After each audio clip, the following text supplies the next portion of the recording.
my 4-year-old daughter suddenly exclaimed. Grandma who passed away is telling us to run away right now. It was late at night when we were staying at my in-laws' house. I was puzzled and asked, "What do you mean?" My daughter took my hand, urging me to go outside. As she shared her story, I was left speechless.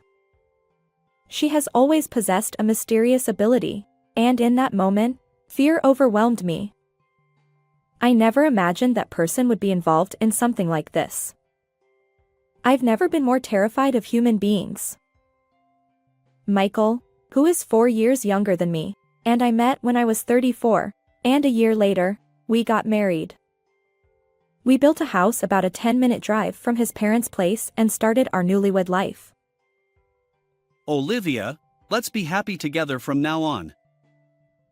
He was incredibly kind, and his parents, who raised him, welcomed me warmly. Michael works diligently every day to become the successor to his father's company.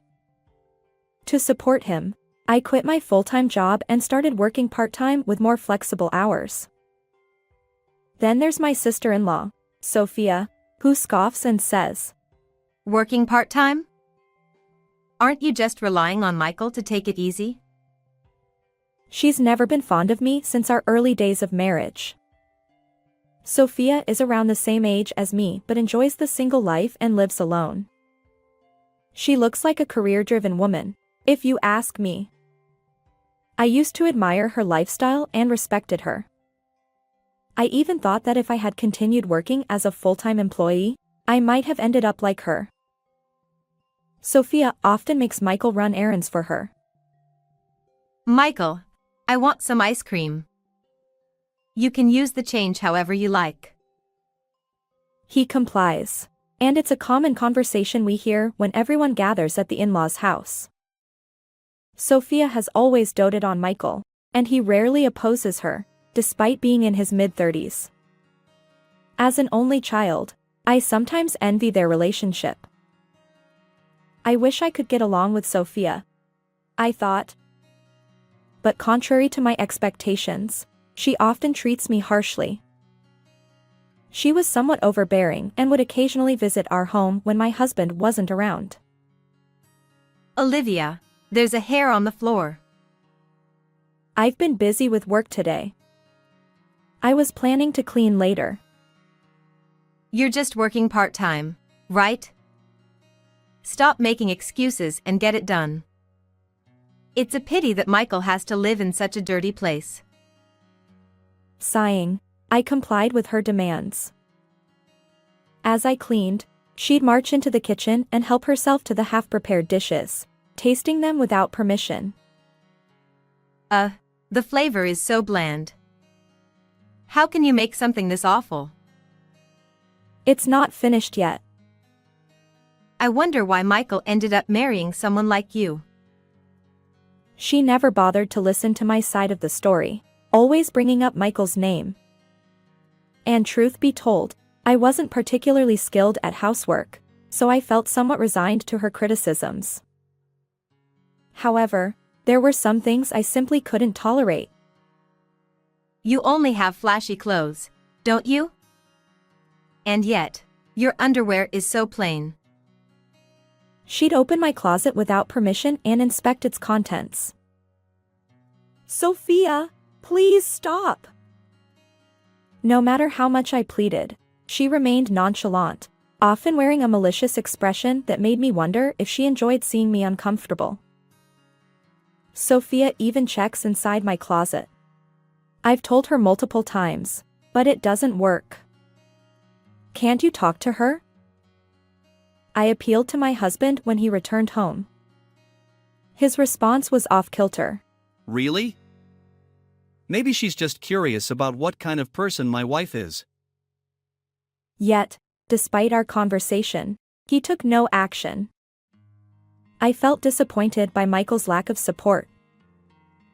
Sophia's unreasonable behavior continued even after that. A year into our marriage, when our daughter Mia was born, her actions escalated further. Frustrated by our crying daughter, my sister-in-law glared at me. She cries so much. It's your poor parenting. And to think you had a girl. Do you even realize you're the wife of the eldest son? She would make snide remarks about everything, eventually throwing hurtful words, blaming everything on me. My husband should have noticed this, yet he always turned a blind eye. Lately, Sophia's tone has been harsh, and it's honestly tough. It's your fault, Olivia, so there's nothing to be done. Or are you implying that Sophia is hysterical? No one said anything like that. He consistently took Sophia's side, refusing to engage seriously. As time passed, my dissatisfaction with Michael grew. Is it okay to continue like this forever? Divorce crossed my mind, but having experienced the loneliness of being raised by a single parent after my own parents' separation, I hesitated. I didn't want my daughter to feel the same way. Despite it all, I endured because my in-laws kindly watched over me. However, I suddenly lost that support. When my daughter Mia was just 6 months old, my mother-in-law succumbed to illness. The shock of her departure left everyone struggling to cope with their emotions. I'm going to visit Dad because I'm worried about him. Understood. Let me know if there's anything I can help with.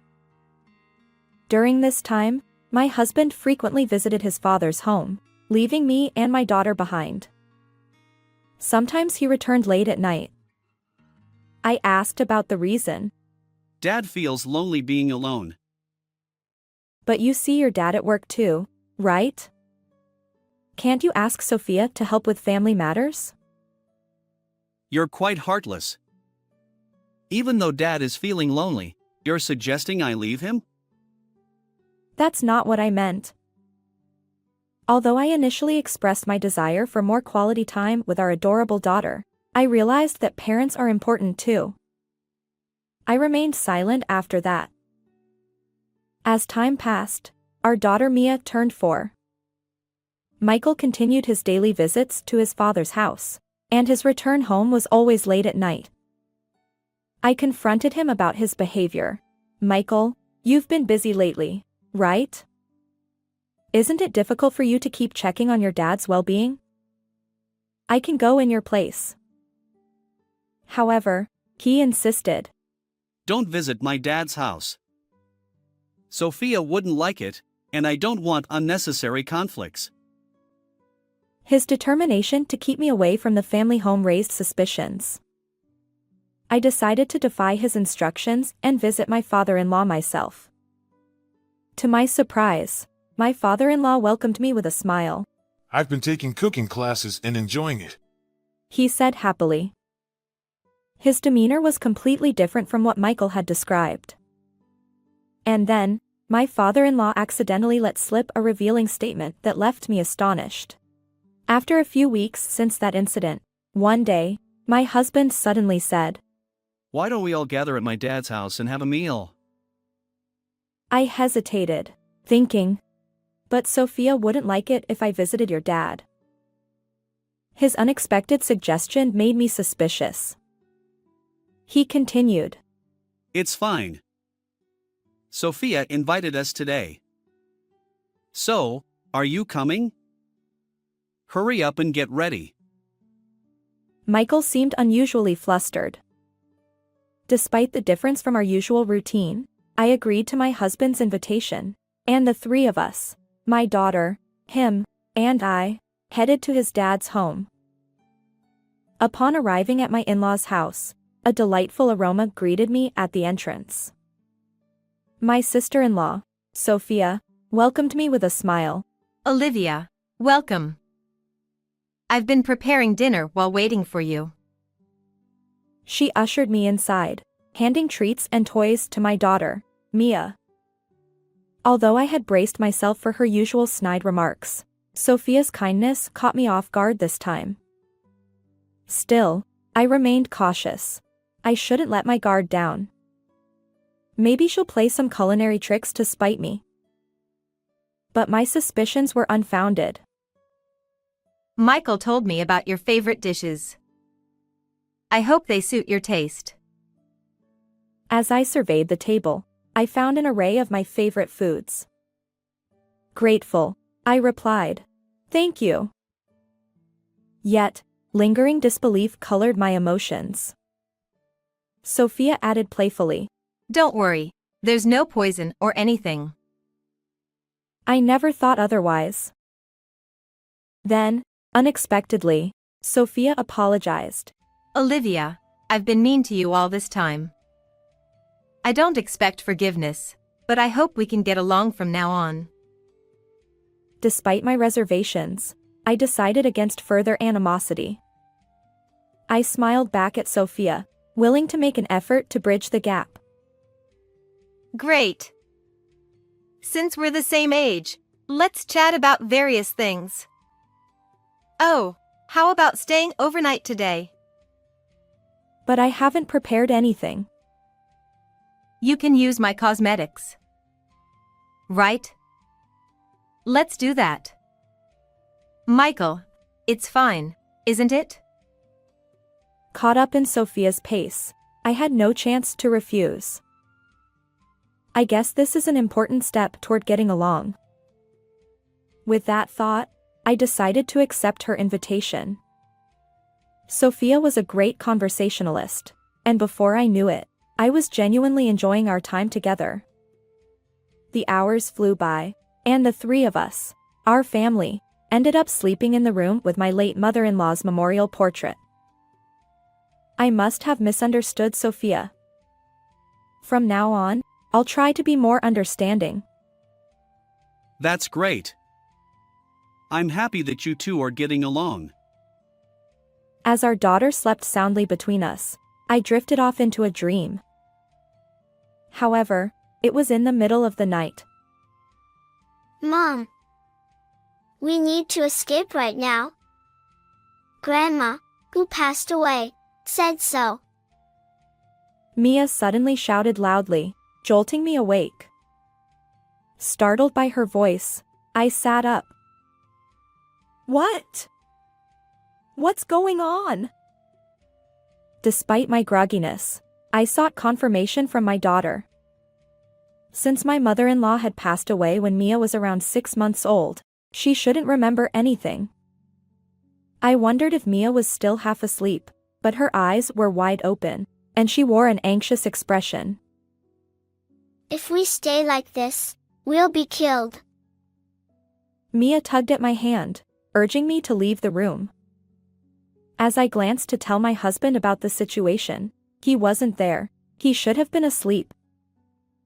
Where could he have gone at a time like this? But I couldn't dwell on that now.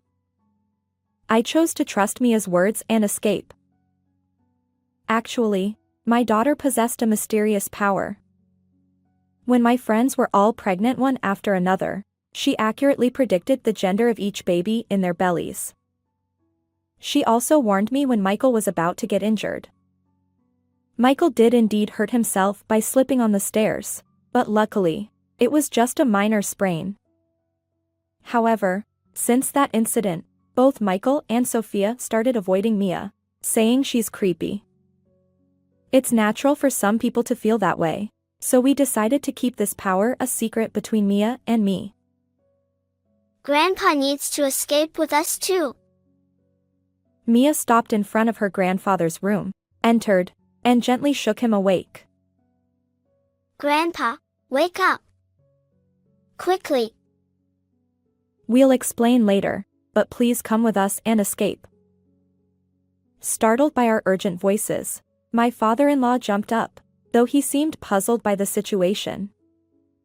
Despite his initial hesitation, he eventually agreed to go outside after hearing Mia say, Grandma told us to. When we reached the entrance, I noticed that my husband and sister-in-law's shoes were strangely missing. Furthermore, there were no cars in the parking lot, neither of theirs. Could it be that what Mia said is related to both of them? We decided to walk back to my house, but while it would take only 10 minutes by car, on foot, even for adults, it would be over an hour. I called my mother and asked her to pick us up. As we arrived in front of my house in my mother's car, I noticed that the lights were on inside. And to my surprise, Michael and Sophia's car was parked there too. Mom, I hate to ask, but can we stay at your home tonight? I had an uneasy feeling, and entering the house as it was might be dangerous. And so, we sought refuge at my mom's house. That night, my mind and eyes remained wide awake, and I couldn't sleep. As the morning dawned, I couldn't shake off the meaning behind my daughter's words. So, I borrowed my mother's car and went alone to my in-laws' house. To my shock, the grand, imposing house that had stood there just a few hours ago was now reduced to charred remains and skeletal framework. Wait! This can't be real! Several fire trucks, police cars, and ambulances lined up in front of the in-laws' home, surrounded by curious onlookers. On the other side of the yellow tape, Michael and Sophia were speaking with police and firefighters, explaining the situation. I slipped into the crowd of bystanders, hidden from their view, and observed the unfolding scene. After a while, some of the emergency vehicles departed, and the onlookers dispersed. The once crowded area in front of the house now stood empty. Hiding in the shadow of a nearby car, I listened to my husband and sister-in-law's conversation as they stood outside the taped-off area, gazing at the charred remains of our once grand house. It really went up in flames. The useless Mia and Olivia should be dead by now. They won't be of any help. If they survive this, it's a miracle. Once things settle down, I'll remarry my affair partner and make her child the legitimate heir to this house. The horrifying words echoed in my ears, leaving my legs trembling so much that standing became a challenge. Since Dad probably kicked the bucket too, the inheritance is ours. And the company will be mine soon. Michael and Sophia exchanged laughter as they discussed their sinister plans. What terrible people! I can't forgive them. Fueled by fear and anger, my entire body shook. Before they could return to my home, I hurriedly drove back to my home, retrieved my belongings, and returned to my mom's home where my daughter and father-in-law awaited. And there, I shared the events from earlier at the in-laws' house with my father-in-law. There's something you need to know. Oh my. How could this happen? I absolutely cannot forgive it. His face twisted with shock and rage, and together, we decided on revenge against my husband and sister-in-law. That evening, I left Mia with my mother and stood outside my home's front door with my father-in-law. I reached for the intercom, but then I hesitated. This was my own house. There was no need for that. Instead, I decided to open the front door myself. As I fumbled with the lock, I heard a rattling sound, and Michael cautiously peeked out from inside. What? His face turned pale, and he retreated back into the room. Soon after, he returned with Sophia in tow. Why, are you here? She too looked ashen, muttering those words. But when she noticed our gaze, she suddenly clung to my father-in-law, feigning relief. Thank goodness you're alive. We couldn't find any trace of you, and they said they hadn't found anything in the burnt ruins. We were so worried. Yeah. I've been praying that you all were safe. Michael also played along, hugging me tightly. I pushed his arms away and distanced myself from my husband. Hands off. Through Mia, your mom helped us. Mom? But she passed away 4 years ago. Exactly. Don't spout nonsense. Are you going to talk about Mia's mysterious abilities again? It's truly unsettling. Both of them furrowed their brows and vehemently denied Mia's words. Well, fine. Let's go inside for now. After all, this is my house too, and your dad is here. I pushed them aside and ushered my father-in-law into the house. As we entered the living room, Michael, who had followed us, placed a hand on my shoulder and said, Wait. Didn't I tell you not to touch me so casually? Oh, Olivia, are you having a hysterical moment? Maybe your hormones are out of balance? This is why women in their 40s get a bad reputation. Sophia smirked, mocking me as usual. Gone was the meek demeanor from the previous day's apology. Her true nature, overflowing with malice, revealed itself, even in the presence of my father-in-law. That's enough to make anyone angry. This fire incident was orchestrated by you two, siblings, isn't it? I stared at my husband and sister-in-law, hitting the nail on the head. Wait, there's no evidence to say something like that. It's impossible. Despite his anxious denial, Michael stood firm. Meanwhile, Sophia seemed composed, almost nonchalant. Olivia, really? Suspecting your own family? Something must be wrong with you. Being raised by a single parent, you lack that kind of affection. But I'm saying this because there's evidence. I overheard you both talking about the burnt house early in the morning. As I spoke, I glanced back and forth between the two of them. Huh? Eavesdropping, much? And besides, hearing a story from such a chaotic place, there's no credibility. Yeah, what Sophia said. The police won't buy into vague stories like that. Sophia, boldly and unyielding, and my husband, who hid behind her, retorted. This dynamic must have been consistent since long ago. Is this your voices? I pulled out my smartphone from my pocket and played the recorded audio. It captured the conversation between the two of them from that morning. Why are you doing this? When Mia woke me up in the middle of the night, and neither you nor Sophia were there, I became suspicious. I wasn't sure if I could record it properly, but I had it running. Though there was some distance, it was clear enough that the voices belonged to them.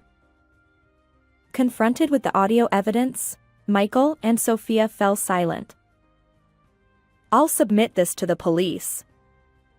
Surely they'll believe it. Wait a minute. You all escaped unharmed, so there's no issue. What are you saying? You put us in a life-threatening situation, and your dad's home ended up like that. This is a crime. Do you understand? Growing more agitated, I confronted my husband's absurd statements. Sophia, this applies to you too. You must pay for this wrongdoing. Don't get cocky. You wretched woman. She launched an attack, her hostility toward me evident, but I couldn't waste time arguing with her. Here we go, I said, taking a deep breath and locking eyes with the two of them once more. By the way, what do you mean by waiting for the heat to die down and then remarrying your affair partner, legitimizing a hidden child? Well, Michael seemed caught off guard by the direct questioning and stumbled over his words, eventually falling silent. You thought you could just stay quiet when it became inconvenient? But there's evidence. This woman, right? I confronted them, brandishing a photo I'd pulled from my bag. Ha! Wait, why did you investigate this so thoroughly? Sophia, what do we do? We're caught. He turned to his sister, seeking help in his panic. But Sophia merely glared at me without offering any assistance. Perhaps that lack of support drained Michael's resolve, leaving him deflated. Actually, I had suspected my husband's infidelity for some time and gradually conducted my own investigation. On that morning, I hurriedly retrieved the evidence I had collected. How long have you known? Well, it started when you said you were checking on your dad, and your returns home became consistently late. From that long ago. But I became certain when your dad told me something. Michael had warned me not to show up at his dad's house, but I defied that order one day. My father-in-law had shared something with me, a statement that, Only you would visit my home. for me, who thought Michael was merely making frequent visits to his dad's house, it was shocking. Although the photo includes Sophia, it seems your affair has her approval, Michael? I confronted them, thrusting the evidence in their faces. Humph. So what? Isn't it your fault for being cheated on? You lack any charm. Clearly, she was aware of this situation as well. Among the evidence I had gathered were photos showing the gradual growth of the affair partner's pregnant belly and, most recently, images of Michael and the affair partner strolling with their baby. Olivia, it's not what you think. There's a valid reason. Suddenly, my husband changed his tone, attempting to justify himself. Just as I was about to push them away, my father-in-law, who had silently observed the situation until now, stood up and positioned himself like a guardian in front of my husband and Sophia. What are you both doing? Bullying Olivia, engaging in infidelity, and even endangering our lives. What's your intention? His furious tone left my husband and sister-in-law speechless. Dad, listen to me. It's all Sophia's fault. She introduced me to that woman in the photo just because she didn't like Olivia. You were always complaining about your wife too. So, I mediated between you and that woman. Nobody asked you to do that. Besides, it was you who said our daughter, Mia, couldn't be the heir because she's a girl. But that's true. Dad, you agree with me, right? And don't worry, the child in the photo with that woman is a boy. Our lineage is secure. Michael and Sophia argued, debating who was at fault. Through their exchange, the reason for my sister-in-law's animosity toward me became clear. She, who is the same age as me, couldn't understand why I was happily married with children while she faced a string of rejections and remained single. Her envy of my apparent happiness fueled the years of mistreatment I endured. Sophia, desperate to break up my marriage, used her compliant brother to impregnate her affair partner with a baby boy. This is outrageous. It's beyond cruel. I thought, my anger welling up again, my clenched fist trembling uncontrollably. Enough of this. My father-in-law shouted, and both of them fell silent. Their demeanor resembled that of chastised children shrinking before an angry dad. Olivia, I truly apologize. I've raised such foolish individuals, and I bear responsibility. My father-in-law apologized repeatedly, and I offered him my best smile. Without hesitation, I turned to Michael and fixed him with a stern gaze. We need a divorce, I declared, handing him the divorce papers with my section already filled out. This saves us the trouble of negotiating. We'll officially welcome the affair partner's child as the heir. Sophia snatched the papers from my hand before Michael could even react, dancing with apparent delight. Yeah, that settles it. Michael echoed in the same tone as Sophia. Heir? Ridiculous. As long as I'm alive, you won't get your way. He glared at them. Dad, what are you saying? Isn't this a cause for celebration? Sophia's eyes sparkled. Sophia, I sever all ties with you. Don't ever cross my path again. Michael, the same goes for you. You're fired from the company. And so, my father-in-law delivered his verdict to the two of them. Wait a minute. Without me, the company would collapse. Is it okay to do this? Exactly. If you sever ties with us, you'll be all alone. And what about the inheritance? Their concerns ultimately revolve around money. Upon hearing this, my father-in-law's expression momentarily revealed a hint of sadness. You're both strangers to me now. The company and the inheritance are irrelevant. What? Sophia erupted in anger, while my husband, flustered, tried to reason with his father. Dad, reconsider. He shook his father's shoulders, pleading. The heir will be Mia, my grandchild who saved our lives. With that declaration, my father-in-law let out a heavy sigh. Wait. Mia is my child, so I might still get a share of the inheritance, right? Michael grinned, asking me an audacious question. In this situation, I couldn't help but question his nerves. She doesn't want to see you. After everything that's happened, she's scared, and there are hardly any memories between you. I replied firmly. But I'm her father. I won't allow it. Nevertheless, this is the result of your inaction over the past 4 years. After the divorce, I'll respect our daughter's wishes and won't allow visitation. I don't want that. I don't want a divorce. Olivia, please. Michael wailed loudly, clinging to me. Olivia, I apologize for everything.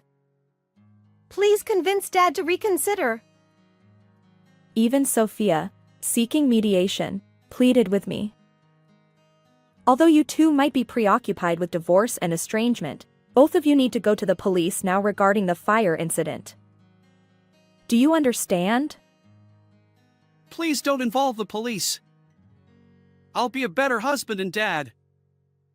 I won't let Sophia manipulate me anymore. Let's start anew as a family of 3. Seriously, don't bring the police into this. What about my hard-earned career? Even though they've come this far, they seem to only think about themselves and say whatever they want. Enough! Reflect on your actions and make amends. I firmly rejected them, pushing them away. Michael and Sophia mumbled in response, collapsing to their knees.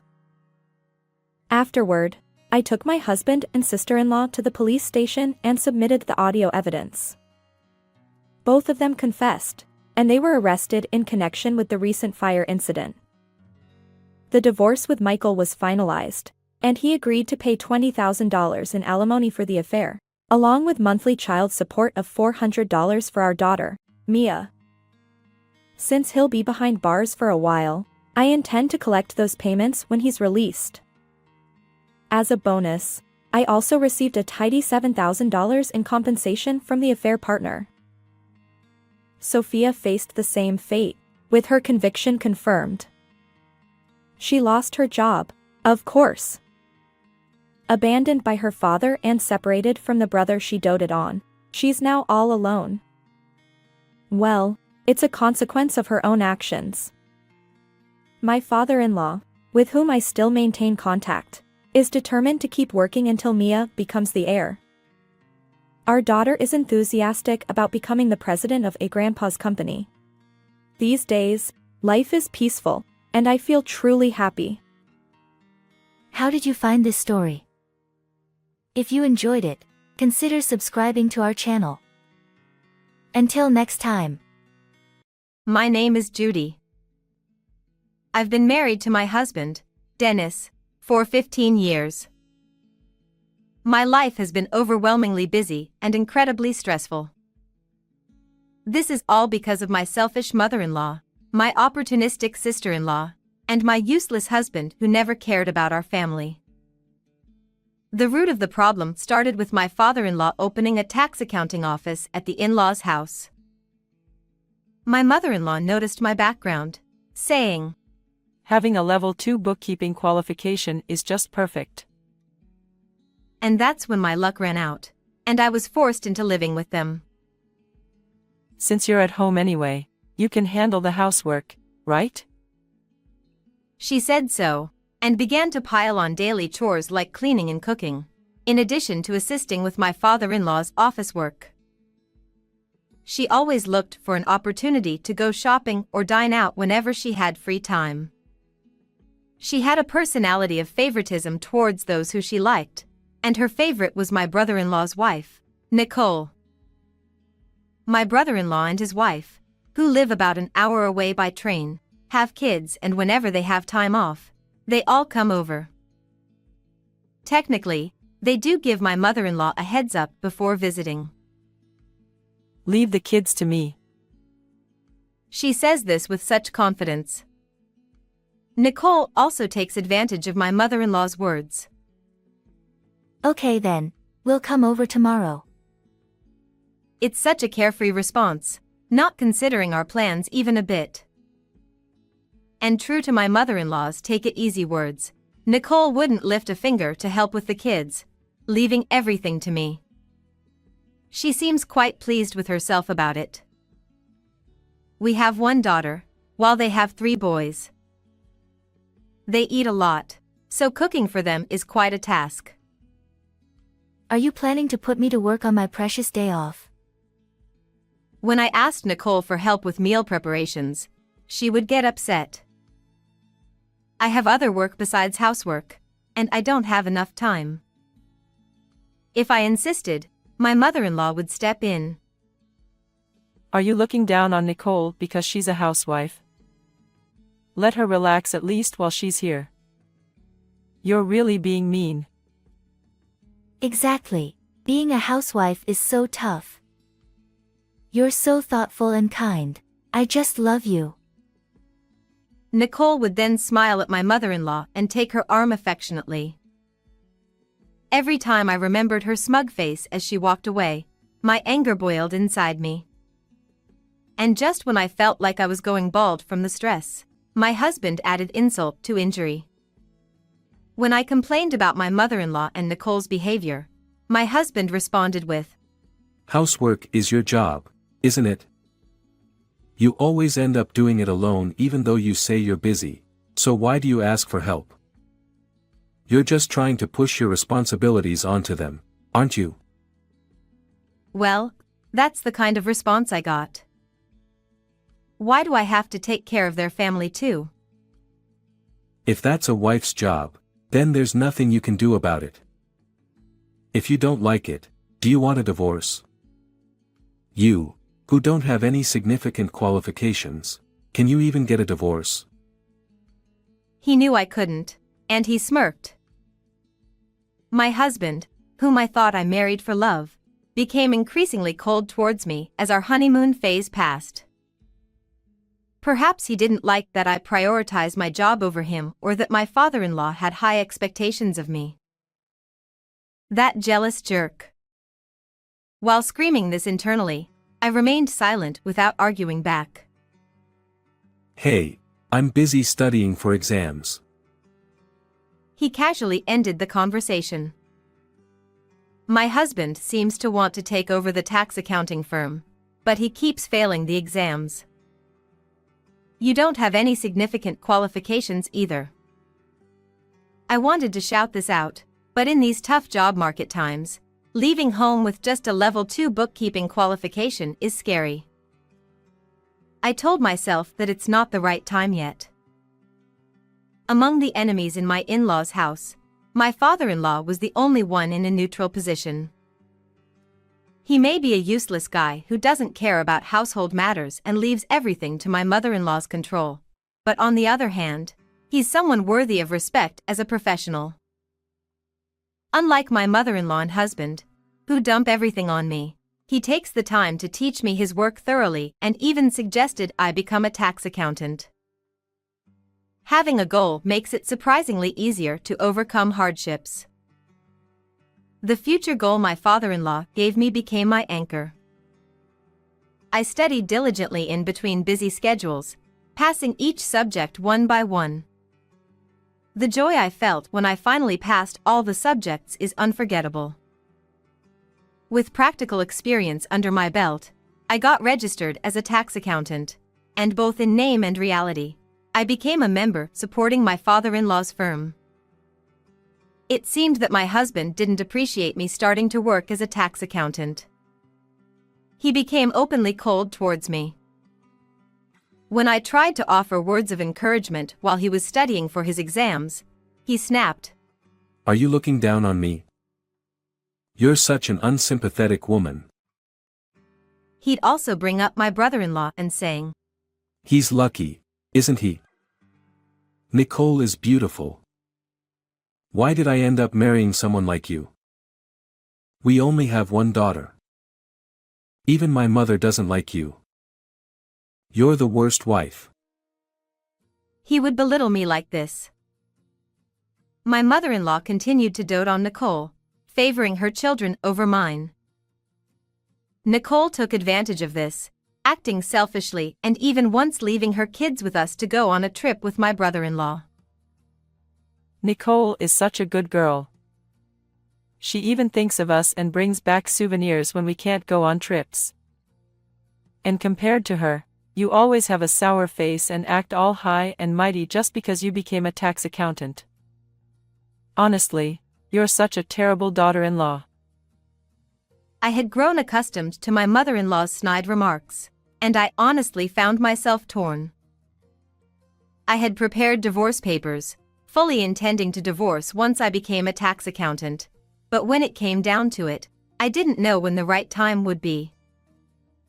I had thought that obtaining the qualification would mean I could leave at any moment, but I also found enjoyment in working with my father-in-law, which made me hesitate to leave. My indecisiveness was finally pushed aside by my mother-in-law's hospitalization. It happened right before the summer vacation, when she fell down the stairs and broke her leg. While in the hospital, my mother-in-law suddenly remembered something. Nicole and her kids will come over, so make sure to take care of them. What? How shameless can she be to come over when my mother-in-law isn't even there? I was speechless, but there was no point in complaining to my mother-in-law. When I got home, I contacted Nicole directly. Over the phone, Nicole was cheerful. Please take care of my kids again this summer. However, when I told her that she should reconsider since my mother-in-law was hospitalized, she quickly changed her tone and mocked me. What? We already have made plans. There's no way we can cancel now. Are you too stupid to understand that? That's my line. Every year, you never consider how inconvenient it is for others.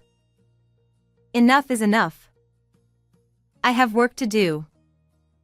I'm busy.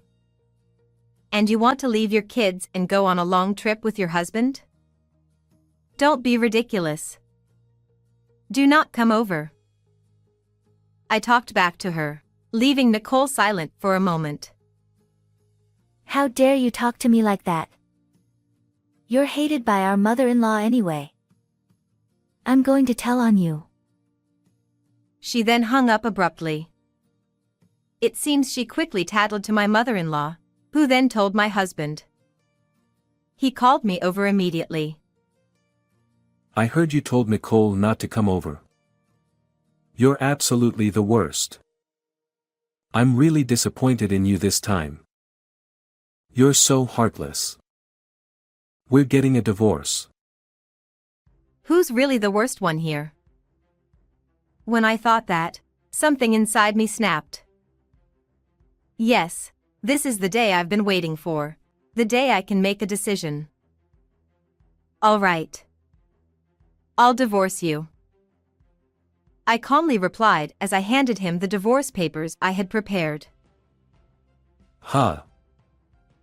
He seemed taken aback, perhaps surprised by how well prepared I was. Please fill it out. My words seemed to snap him out of his daze, and perhaps fueled by anger at my lack of hesitation, he hastily filled out the form. Even if you cry and apologize, I won't cancel the divorce. Having got the divorce papers, I ignored him and headed to my father-in-law's place. When I explained the situation to him, my father-in-law simply said, I'm sorry for everything. He never once defended me, but strangely, I didn't feel any resentment towards him. All I can do is wish you well on your new journey. Perhaps my father-in-law felt indebted to me. Since my husband refused to engage in any discussion about the divorce, my father-in-law took charge of handling child support and property matters. Finally, my life settled down, and before I knew it, 6 months had passed. One day, while I was busy with the opening of my own private practice, I received a message from my ex-husband informing me that my former father-in-law had collapsed and been hospitalized. The diagnosis was terminal cancer. Rushing to the hospital, I found my ex-husband, ex-mother-in-law, ex-brother-in-law, and his wife in the hospital room. As soon as my ex-mother-in-law saw me, she greeted me with a smile. Oh, Judy, you look well. That's good to see. My husband is in such a state, and there's also the matter of the office. Instead of quarreling forever, why don't you come back? I'm not a monster either. If you apologize, I'll forgive you. So come back. My ex-husband chimed in with a sickeningly sweet tone. No, thank you. I'm just here to visit today. I firmly declined. But it seems they couldn't bear that. You're so cold even when both of them are asking. We should stop relying on someone like this just because the office is in trouble. Nicole shouted. Nicole. My ex-mother-in-law and ex-husband turned pale. Well, I already sensed what they were up to. Stop it. It's disgraceful. Why don't you realize it's too late to appreciate her now? My former father-in-law, who had silently witnessed the ugly behavior of his wife and son, spoke quietly. But, without you, Dad, what will happen to the office? How are we supposed to live? My ex-husband began to whine. You're over 40 and pathetic. Figure it out yourself. Judy is already a stranger. What do you mean she's a stranger? The divorce is invalid anyway. Judy would be in trouble without the office. Who else would hire a woman like you? The man still can't see reality as it is. My ex-father-in-law seemed to feel the same, letting out a big sigh. Judy has become independent. Many clients want to rely on her. She's a respectable, fully qualified tax accountant. Unlike you, who still haven't passed half of your exams. His words left my ex-husband speechless. Whether my ex-father-in-law knew about his own health condition or was just celebrating my new beginning, he told the clients I used to handle about the situation and helped me secure work. Thanks to his support, I was able to start preparing for my own private practice smoothly. Oh dear, Dennis really is hopeless. My ex-mother-in-law said, realizing that the situation was turning against her son. She pulled at my sleeve. Judy, I think we can get along again. Ever since I broke my leg, it's been difficult. I need rehabilitation, and with this leg, it's hard to manage the house. Please come back. Why don't you ask Nicole for help with your rehabilitation? I replied coldly, and Nicole jumped in before my mother-in-law could respond. I'm too busy with my own household. I don't have time for that. My ex-mother-in-law was visibly shocked by Nicole's blunt refusal. Nicole? I won't do any caregiving. I hate taking care of old people. My ex-father-in-law burst out laughing at Nicole's blatant disgust. Nicole, you've been spoiled by my wife all this time, and you have the nerve to call Judy cold? I don't want to see your face anymore. Leave. As Nicole's face turned pale, he turned to his wife. Thanks to your foolishness, we ended up with this useless daughter-in-law while the capable and reliable one left. You might as well kneel and beg this useless one to take care of you. My ex-mother-in-law was left gaping, unable to respond to the unprecedented harshness from my father-in-law. I, too, was wide-eyed with surprise. When you realize you have little time left, you find you can say what you really want to say. My ex-father-in-law chuckled at her words, finding it amusing. I continued to visit my former father-in-law in the hospital. My ex-husband eventually had to close down the office. Due to his age, he was struggling with job hunting. My ex-mother-in-law's leg condition worsened, preventing her from going out, which she loved. She also stopped doing any housework, so my ex-husband had to take over.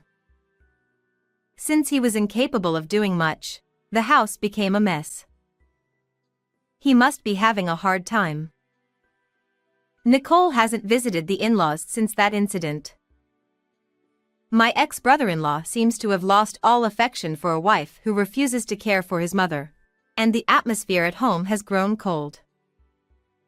My wife was complaining about her cold daughter-in-law the other day. He said with an exasperated laugh. Though I couldn't be there for his final moments, I was able to express my gratitude to him. The best way I can honor him now is by preserving the relationships he built with others. I'll do my best.